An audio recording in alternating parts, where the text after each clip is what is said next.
Hello. Wanted to make a video, maybe with a controversial title. What do Buddhism, Daoism, and Christianity all have in common? Before people go completely crazy and tear me apart. Yeah, they're different. Different, yet the same. Because life is life, the divine is the divine. But there are different ways that people have worked with themselves, with the fact that we have desires and clinging, a fight or flight in our nervous system, the fact that we have a mind and a body interacting, the fact that we have energy or chi, changes, processes, more accurately described as or translated into. We have this connection to the soul. We have a way to listen internally to the conscience or to the inner voice, the higher intelligence of the soul, you could say, that is more refined, more subtle than the mind. Buddhism, Daoism, and Christianity work with these types of things respectively, how I just laid them out. Maybe I'll sit down on my lawn here.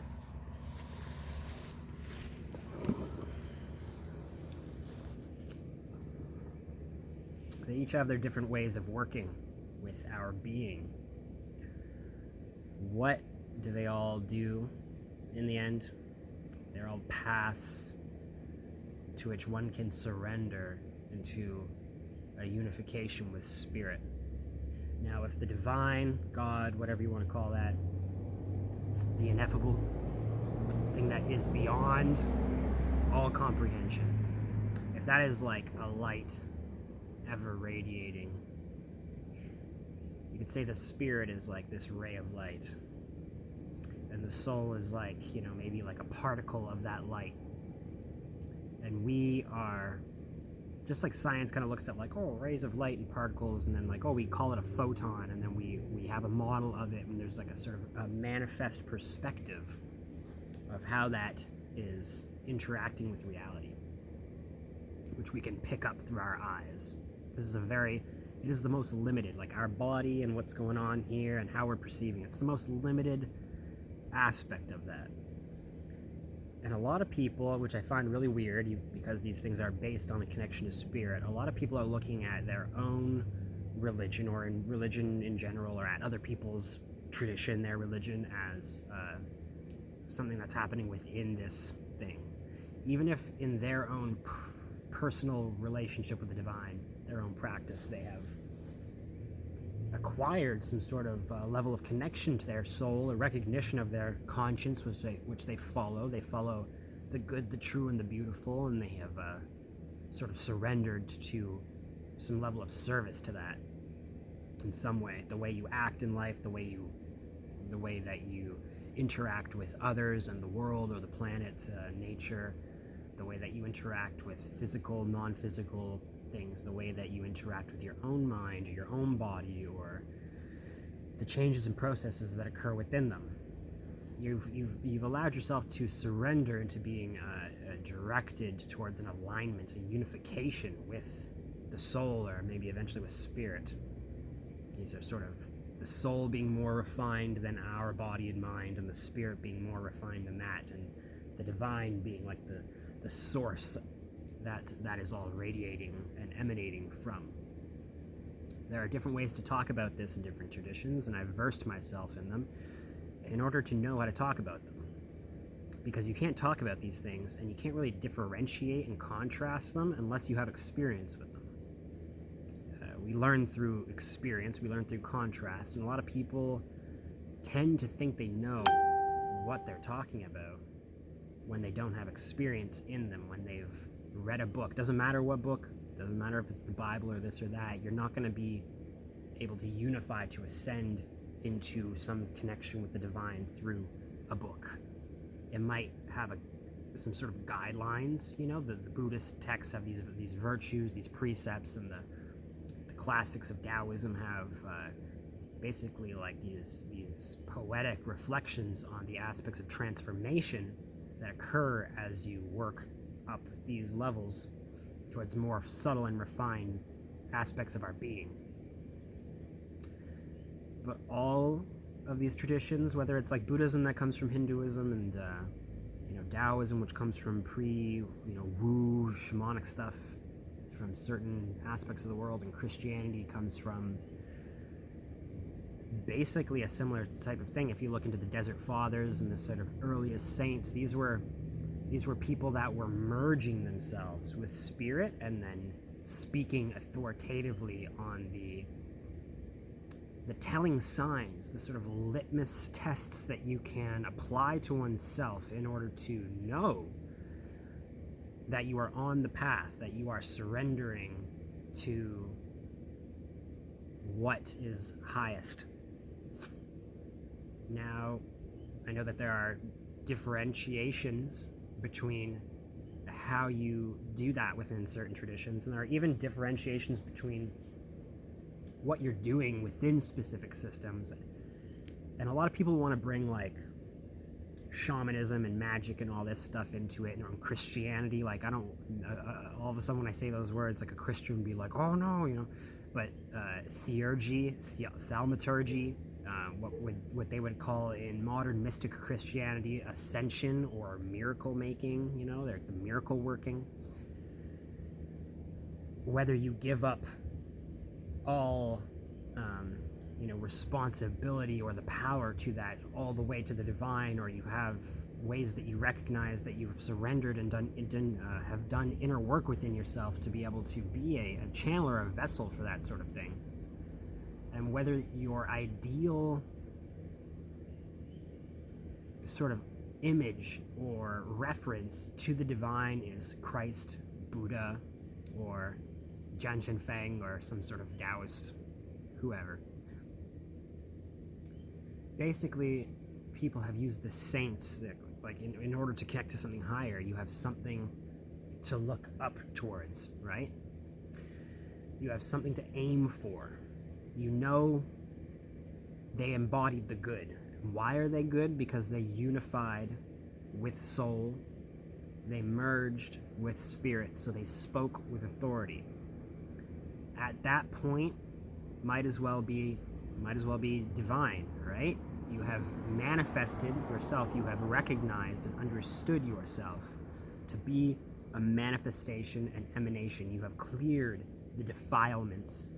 You have unblocked the channels, how Buddhism and Daoism might say. You have repented of your sin, right? In Christianity, you have cleansed yourself of the ill will, the hurt, the trauma, the stress, the tension, the buildup, the acquired mind, the Luciferian nature, you could say, the lower nature, which we are easily buried in when it comes to how we live in the world, right? This bus going by there.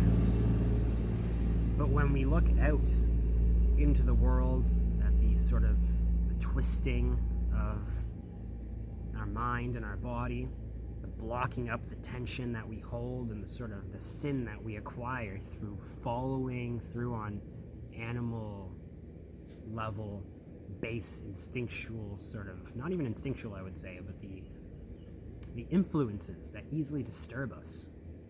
We are stacking up and layering ourselves with more and more and more of what it is that basically blocks that light that we naturally would emanate if we were completely free and liberated from such things. If we were so liberated that we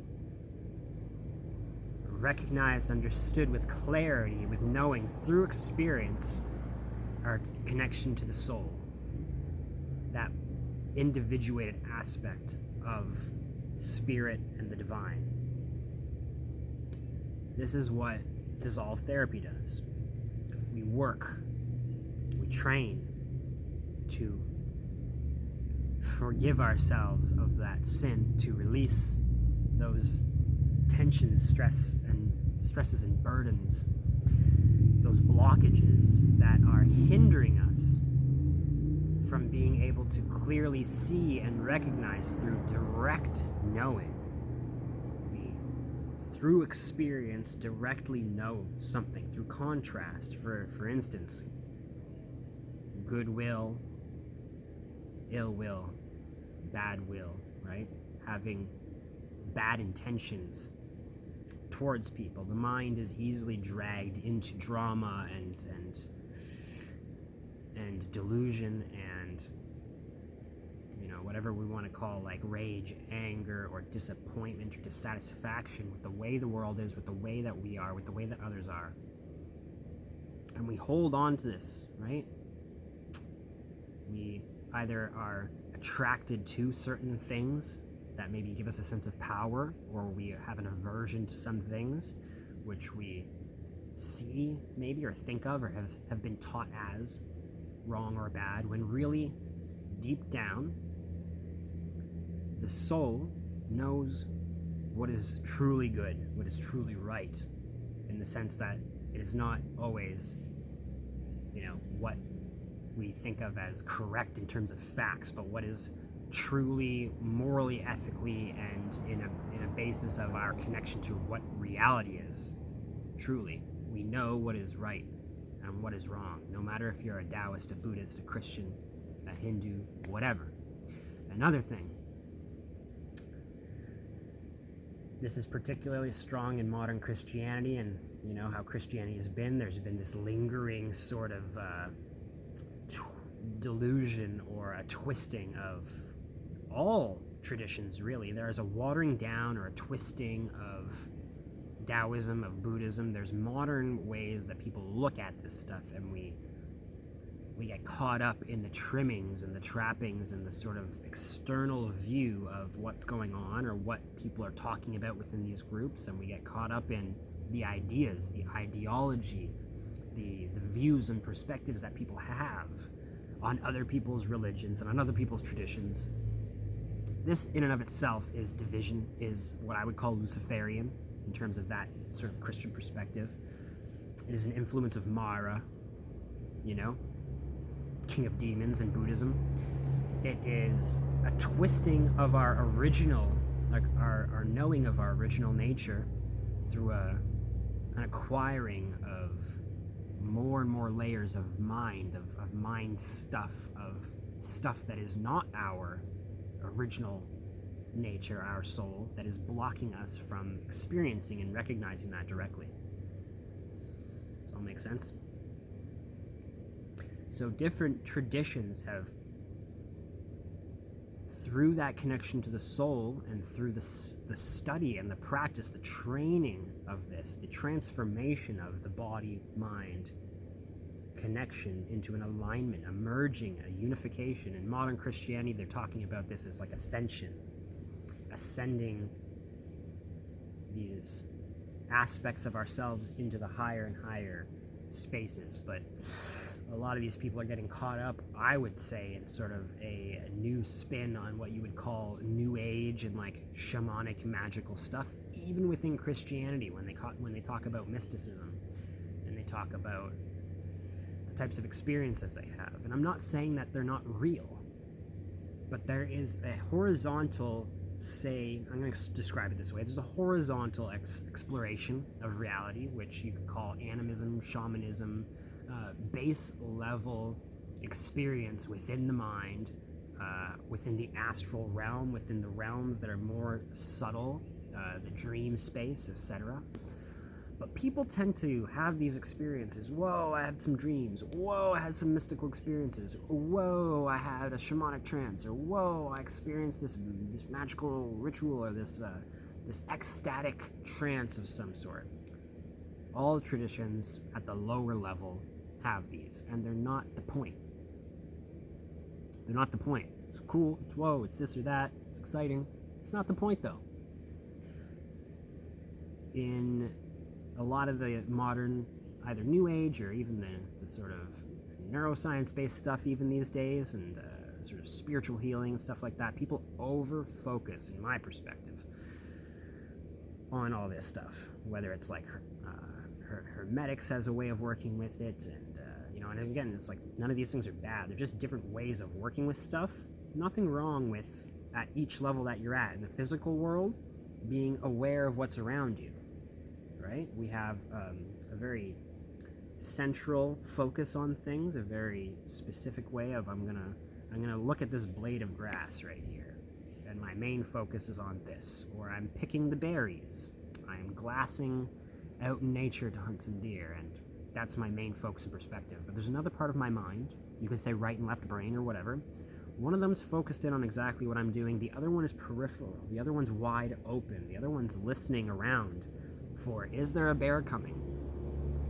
Is there some sort of subtle influence within my mind or within, you could say, the astral environment that is affecting me in some way?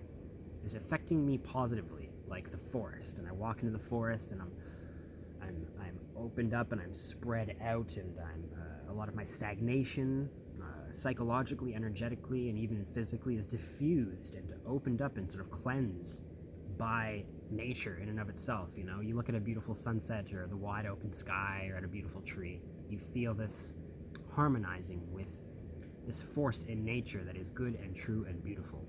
And then maybe you go walk by some sort of a crack den in your town somewhere, some sort of a house full of people that have been twisted, deranged, filled with darkness. These people have been taken over by the intrusive, you could say parasitic or demonic, aspects of their mind, their mentality, the ill will that is either forced down our throats or that we have stepped into consciously, made the mistake, which we often know at the time, or maybe we're blinded to. We blind ourselves, or we have been maybe brainwashed or twisted by others to walk in that direction of darkness, right? And you can feel it. You can feel the, it's not good, it's not right, it's a sinking, it's a pressure, it's a something. I can feel it in my being, my body. I can recognize it in how it's affecting my mind. Maybe it's cutting me off from my more spacious, contemplative, intuitive form of natural thought that is slower and more spacious and not stepping over itself chaotically, where in that space I can listen to my conscience, and make the right decisions, do the right things, walk the right direction, and survive, right? Live rightly. Most importantly, we can live and survive, but live rightly, righteously even, right? In Christianity, we have the armor of God. How do we put on the armor of God, right? And how do we purify the mind? How do we transform the nature of the body or the chi in order to not just survive, but transform into something that is in alignment with that divinity? We let go. We surrender.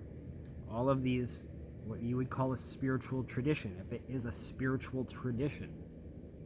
A lot of people talk about, I even responded to someone's post about, like, the spiritual community is all about love and light and blah, blah, blah, blah, blah, and they're not entering the darkness and doing their shadow work and all that stuff. And it's like, that's a really skewed perspective on, do you really want to enter into darkness, right? Do you want to stay contracted and tight? Do you want to stay within the intrusive, parasitic, sort of demonic twisting of the mind and the disconnection from your conscience and your soul? And do you want to live that way? Do you want to take steps while in that kind of state of being and continue on that path?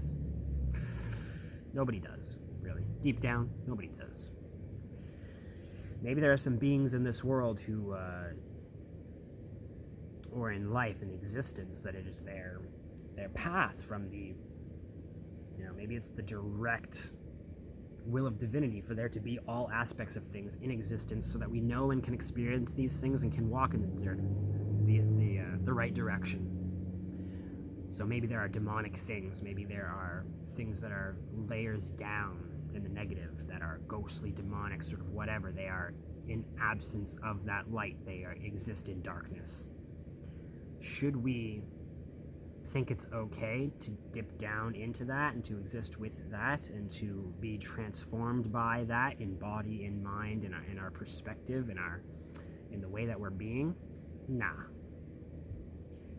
We know that that is not the path for us, because as a human, as a being, as something with a conscience, unless you are complete, maybe there's people who are dipping down to the lower levels of that and who are disconnected from that, whether we call them sociopaths or whatever, or some people who are just, they feel like a demon, whatever. Maybe they have lost themselves in the darkness. They found a way to adapt and survive in that through becoming parasitic, becoming demonic, right? To go the other way, we surrender towards what is good, true, and beautiful. We continually make the effort to surrender, to let go, to penetrate the layers. If you could imagine like a bullseye with our original nature and a connection to the soul or to the spirit at the very center of that. We have these layers of acquired shit, right? This sin, this desire, this clinging, these things that are blocking us from clearly knowing, seeing, experiencing, recognizing that which is good and true and beautiful. If you soften your eyes, you begin to soften your perspective, how you're seeing things. Soften your ears, really just in your body, physically. You soften, release. Ears, jaw, tongue, face, this expressive aspect of ourselves. We release and surrender into how we are witnessing, taking in, perceiving, and expressing.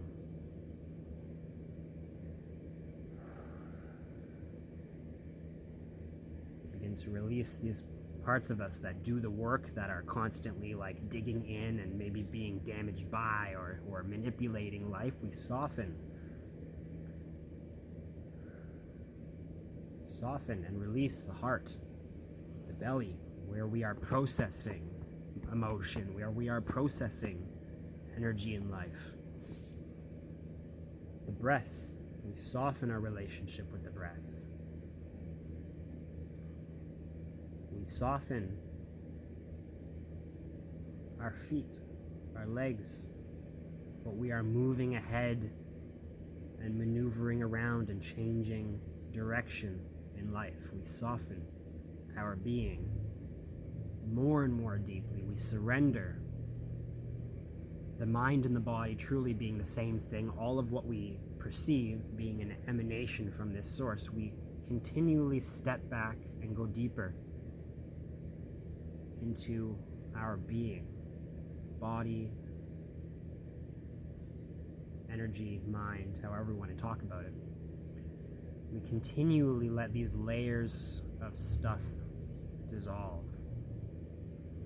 Because the more you train it, the more you can feel it, you can recognize it, you can feel these layers of tension, recognize these aspects of us that are holding on to something like, ill will, like we often hold on to ill will, poor perspectives about ourselves, maybe from traumatic childhoods or whatever. But if we continually release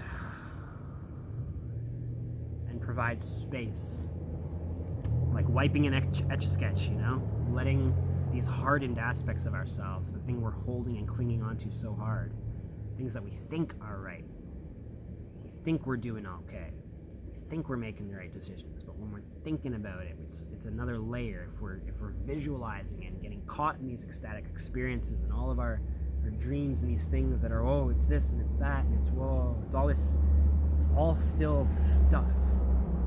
It's all still not the core. We're not releasing into the 0 point. We're not getting, if we could have like layers of tension. If you're at 10, the most stressed, the most contracted, the most dark, the most horrible you could be. Can you release even just down to 9 by being like, I wasn't breathing, or my fist was tight, my shoulders were tight. Can I let go a little bit, right? Teacher Andy Mack, beautiful guy.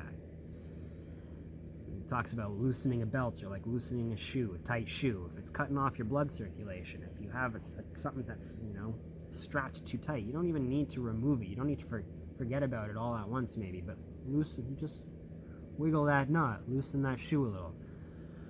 Whew, all of a sudden your blood can flow. All of a sudden you're breathing better. Your nerves have gone from bundled up like this to, it's a little better.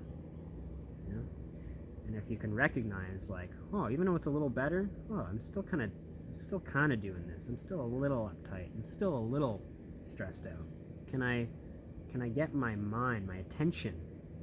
Can I purify my attention from being shrouded in darkness to being like this ray of light that is penetrating as we soften eyes, soften jaw, soften ears, soften the throat, soften the torso, soften our body onto the ground.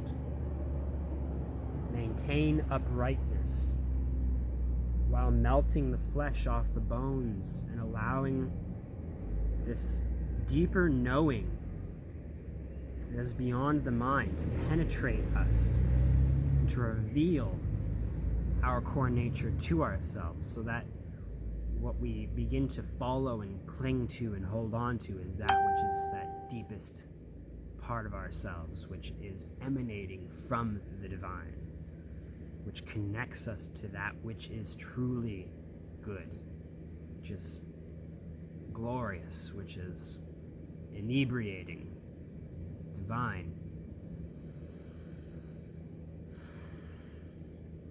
If I keep doing that, I'm going to stop talking. I'm just going to get drunk in the spirit and just be blubbering and just get real silly, because it feels good.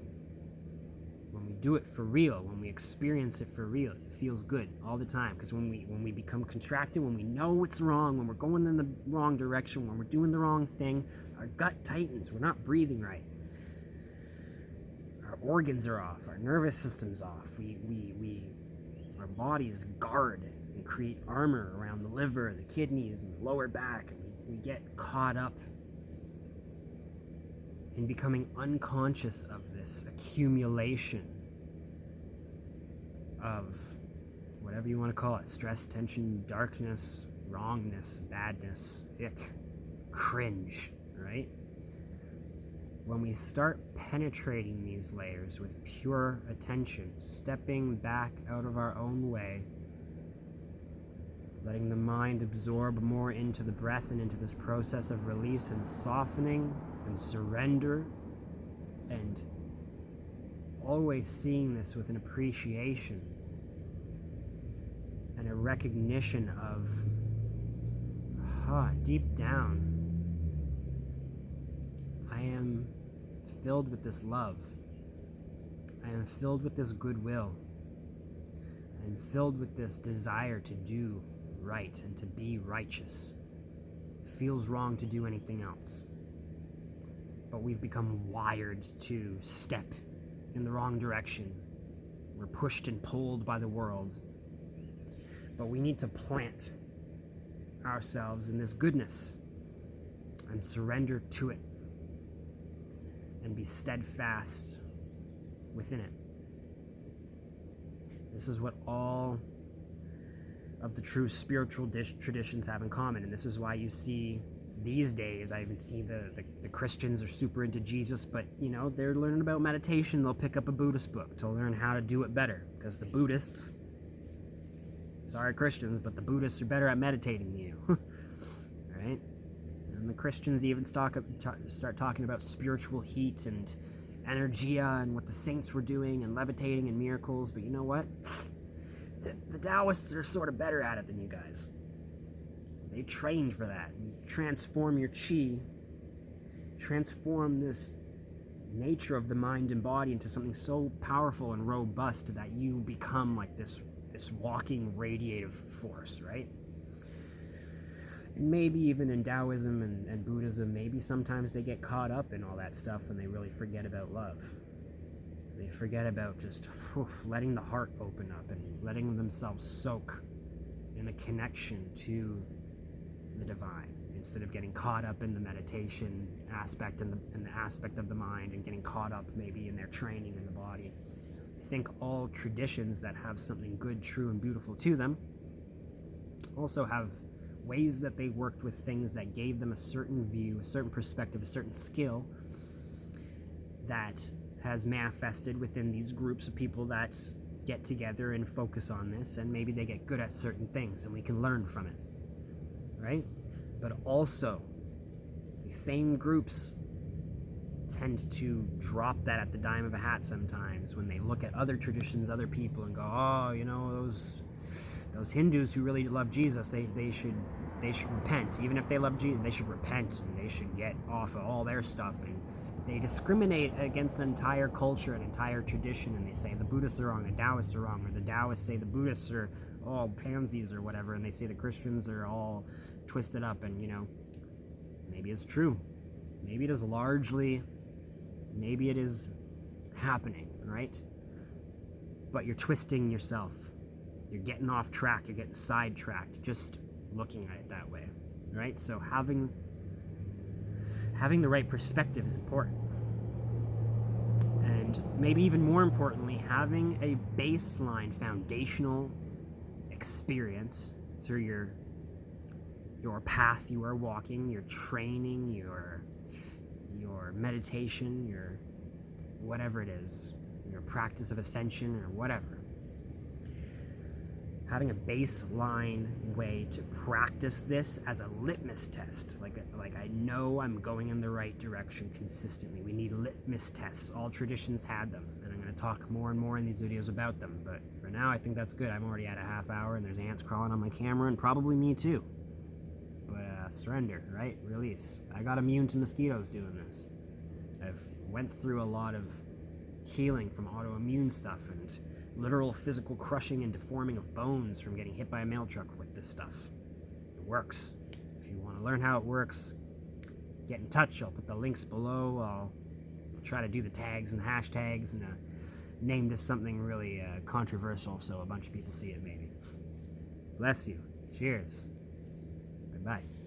Have a good night or day, wherever you are. Peace.